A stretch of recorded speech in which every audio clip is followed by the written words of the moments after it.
लोकसभा चुनाव को नजर में रखते हुए कांग्रेस ने उत्तर प्रदेश के संगठन में मजबूती के लिए बड़े बदलाव किए हैं। पार्टी ने शनिवार को नई प्रदेश कमेटी की घोषणा की और इसमें 16 प्रदेश उपाध्यक्ष, 38 प्रदेश महासचिव और 76 प्रदेश सचिव बनाए गए हैं। प्रदेश पार्टी अध्यक्ष अजय राय की नियुक्ति के बाद से ही नई कमेटी की घोषणा का इंतजार किया जा रहा था। आपको बता दें कि इस घोषणा से पार्टी को उम्मीद है कि यूपी में उसका संगठन काफी मजबूत होगा और पार्टी 2024 के चुनाव में बेहतर प्रदर्शन कर सकेगी।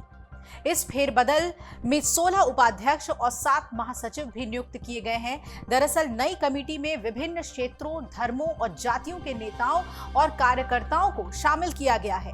पार्टी का मानना है कि इससे पार्टी का संगठन व्यापक और मजबूत होगा।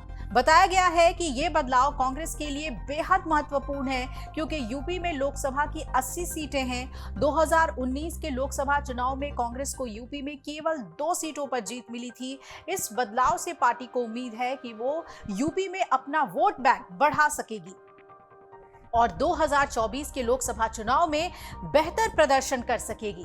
माना यह भी जा रहा है कि उत्तर प्रदेश में कांग्रेस फिर से पुराने समीकरण पर ही लौटी है।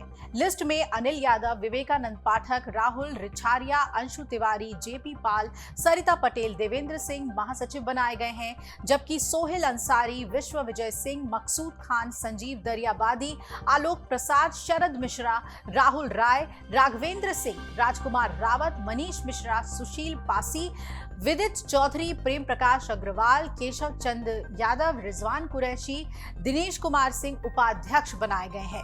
प्रदेश अध्यक्ष बनने के बाद से ही कांग्रेस प्रदेश अध्यक्ष अजय राय संगठन को मजबूत करने की जुगत में लगे हुए हैं। लगातार पार्टी के पदाधिकारियों और कार्यकर्ताओं के साथ बैठक कर मजबूती के साथ चुनाव लड़ने की बात कह रहे हैं। नई कार्यकारिणी में शामिल 130 पदाधिकारियों में दलित, मुस्लिम और ओबीसी सदस्यों की संख्या 88 है, जबकि सिर्फ 3 महिलाओं को जगह दी गई है। नई कार्यकारिणी में शामिल पदाधिकारियों में 70% की उम्र 50 साल से कम की है और 60 साल से ज्यादा उम्र के पदाधिकारी 10% से भी कम हैं। राहुल गांधी इन दिनों लगभग हर सार्वजनिक सभा में ओबीसी का मुद्दा उठा रहे हैं और जितनी आबादी उतना हक का नारा बुलंद कर रहे हैं। यूपी कांग्रेस की नई कार्यकारिणी में राहुल गांधी के इस कैंपेन का असर दिख रहा है। ओबीसी पदाधिकारियों की संख्या सबसे ज्यादा है। कुल 130 में से 43 पदाधिकारी ओबीसी वर्ग के हैं। उसके बाद सामान्य वर्ग से 41 पदाधिकारी बनाए गए हैं। 22 मुसलमान और 23 दलित चेहरों को नई कार्यकारिणी में जगह मिली है। वहीं उत्तर प्रदेश में कांग्रेस के लगभग सभी बड़े और पुराने चेहरे कार्यकारिणी से बाहर हैं, जबकि दूसरे दलों से आए नेताओं को तवज्जो दी गई है।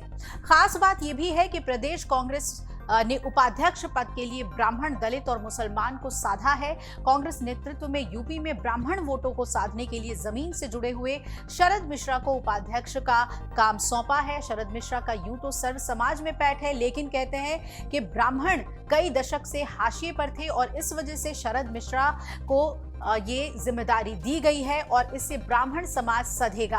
अब ब्राह्मण, दलित और मुस्लिम गठजोड़ के जरिए उत्तर प्रदेश में कांग्रेस को उम्मीद जागी है। उत्तर प्रदेश में ब्राह्मण आबादी भी हर जिले में है। बागपत से लेकर देवरिया तक कई हजार किलोमीटर के दायरे में 8 से 18% तक ब्राह्मण हैं और इसका ख्याल भी कांग्रेस ने रखा है। अब देखना है कि कांग्रेस की नई टीम लोकसभा चुनाव में क्या कमाल दिखाती है। अगर आप ये वीडियो YouTube पर देख रहे हैं तो हमारे चैनल को सब्सक्राइब करें और बेल आइकन को दबाना ना भूलें। अगर आप Facebook पर ये वीडियो देख रहे हैं तो हमारे पेज को लाइक करें।